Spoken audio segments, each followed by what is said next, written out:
ಸುಮ್ಮನೆ ನಿಮ್ಮಿಷ್ಟ ನನಗಿಷ್ಟ ಎಂದರೆ ಒಂದು ನಿಮಿಷಾನು ಬಿಡಲಾರು ಈ ದೊರೆ. ಹೀಗೆ ತಾನೇ ಪ್ರೀತಿ ಮಾಡೋರ್ ಪ್ರೀತಿಸ್ತಾರೆ. ಅದು ಎಷ್ಟು ಚೆಲುವೇಗ ನಗುವುದಾದರೆ ನಿನ್ನ ಸಣ್ಣ ನಗುವಿಗೆ ಸರಿಸಾಟಿ ಚತುರೇ. ಸಂಡೆ ಮಂಡೆ ಅಂತ ನೋಡ್ದೆ ಮೀನ ಮೇಷ ಅಂತ ಕೂರ್ದೆ ರೀ ಏನ್ರಿ ಕೊಡ್ತೀರೇನ್ರಿ ಕನಸಲ್ ಕೇಳಿದ್ದು.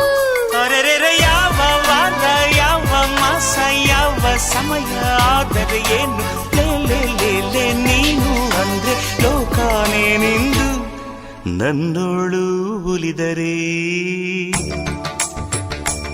ಶಾಂತಲೇ ಕುಂತಲ್ಲೇ ಅವಳನು